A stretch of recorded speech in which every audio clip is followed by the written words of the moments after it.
There's little doubt that The Legend of Zelda Breath of the Wild is an incredible game. I sunk over 120 hours into it myself, hunting down every shrine, trying to complete the side quests, and picking up every Korok seed I came across.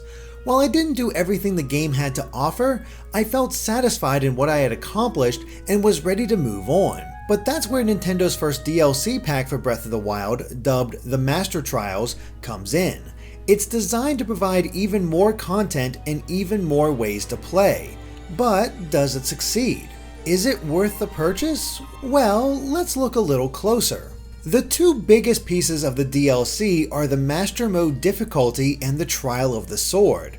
Master Mode is a harder difficulty for the main game, and Nintendo has thankfully separated it in such a way that you can have one game for the normal difficulty and another for this difficulty. But even that is made harder in Master Mode as there's only one autosave slot. This is definitely designed to challenge your knowledge and skills. Every enemy that has multiple colors in the normal difficulty has been leveled up, for lack of a better term. That means there are no orange bokoblins to easily deal with in the early going. They're all blue, meaning they hit much harder and take a lot more damage. Adding on to this is the fact that you need to stay aggressive, as every enemy will regain health if left alone. I played up until the end of the plateau, but I honestly didn't find it that much more difficult.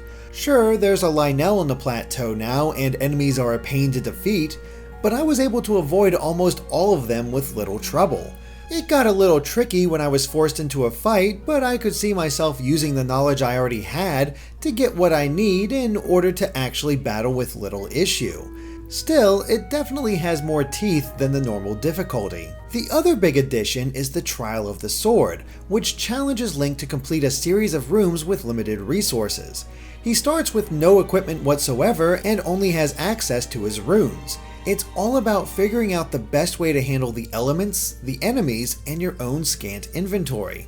And quite frankly, it's my favorite part of the DLC. Each set of rooms has its own kind of difficulty, and I found myself having to use all the skills I had learned up to that point just to survive. I went in as prepared as possible with full hearts and plenty of inventory space, and I still came to the brink of death more than a few times. It felt like a more purposefully designed difficulty curve than the Master Mode. It lasts a decent amount of time too, with the whole thing taking me around 4 hours. And there are checkpoints so you don't have to do it all in one big chunk. The reward for all this is not that great though, with the Master Sword powering up to 60 and lasting a little bit longer. But it's still far from the most powerful weapon in the game, which is kind of unfortunate considering all you have to do to get it to that point. Still, I did find the journey to be engaging. The DLC also adds a few EX side quests that will lead you to where you can find the new equipment and tools like the travel medallion that allows you to place a teleport anywhere on the map, the Korok mask that shakes when near a hidden Korok, and the new clothes that Link can equip with their own mild uses. The last bit the DLC adds is the simple Hero's Path mode, which shows where you've been in the past 200 hours, although I never really bothered looking at it after the first time. And that sort of applies to all of this stuff. It's fun to hunt it down, and I appreciate that Nintendo doesn't force you to wander the world to find your goodies. But as someone who's already beaten the game, there's not much else for me to enjoy. It's cute, but stuff like the travel medallion or Korok mask would have been more useful when I was still playing for the first time. Really, all of these additions serves new players far better than veterans, with the exception of the Master Mode. But because I had already played the game so recently, I'm not really ready to dive back in.